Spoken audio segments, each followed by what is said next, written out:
Hi class, my name is Priscilla.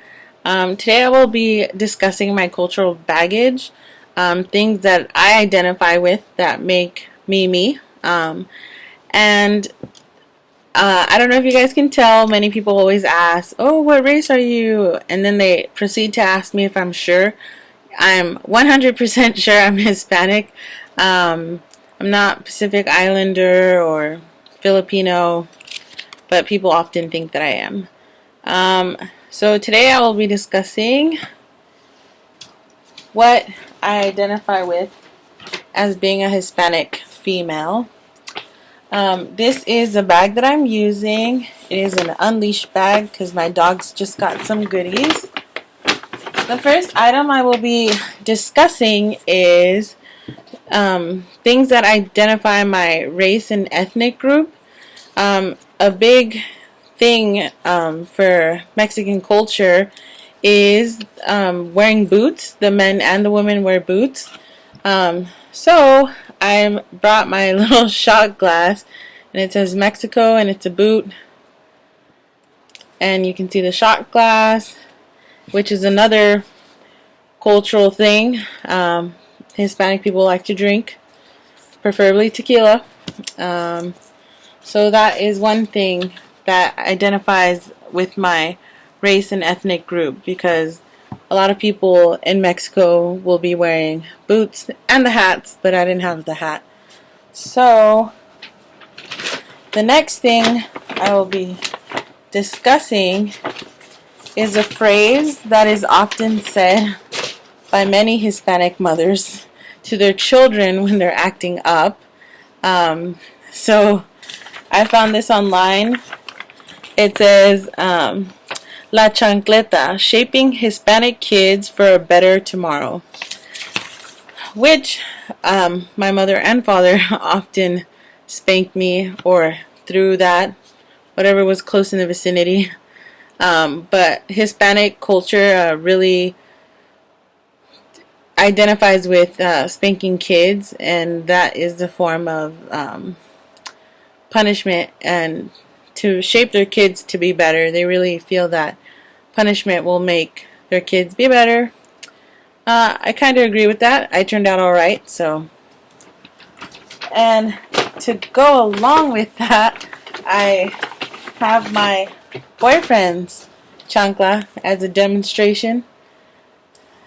Usually the bottom is made out of tire. And it depends on what region you're from. The design varies by the region. He's from Guerrero, so this is a staple of Guerrero. In Mexico, it's a little different, but that's what discusses my language and common phrases. And when you see the chancla, you know you better run. So the third thing I will be discussing is something that we identify with. It's a custom and a tradition during Christmas. And Christmas is coming up, so I'm really glad because we only eat them once a year.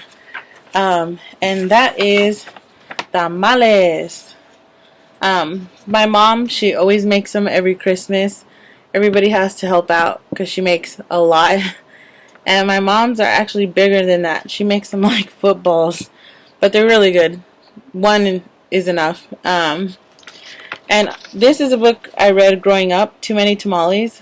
And it's funny because before there was nothing ever that really discussed Hispanic culture and tamales and stuff like that. And I remember when I was in elementary school and that book came out, I was like, wow, something I can identify with.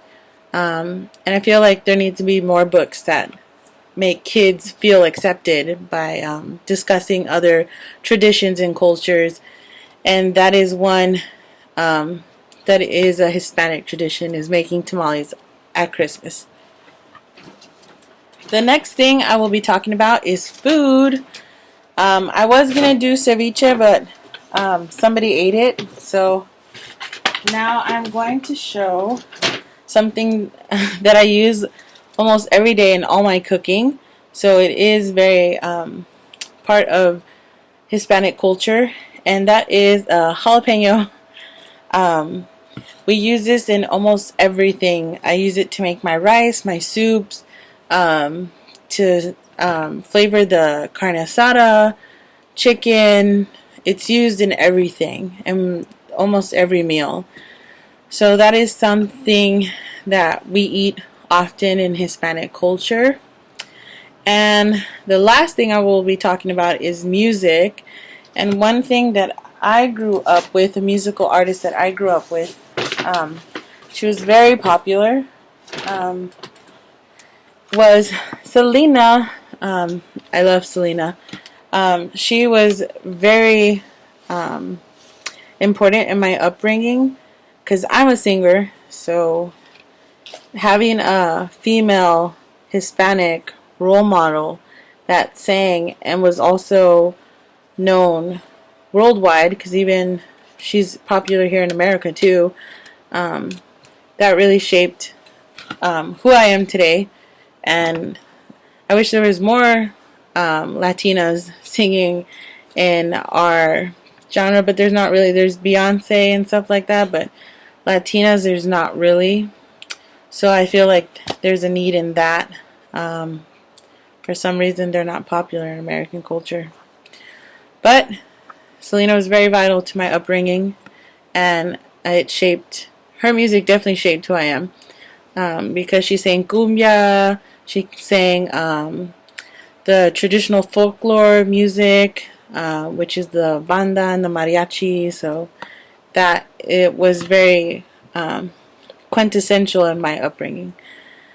So with that, that is all, and those are the things that represent me and my Hispanic culture. So I hope you learned a little bit more about Hispanic culture. By no means is this representative of all Hispanics, but it is for me. So I hope you enjoy.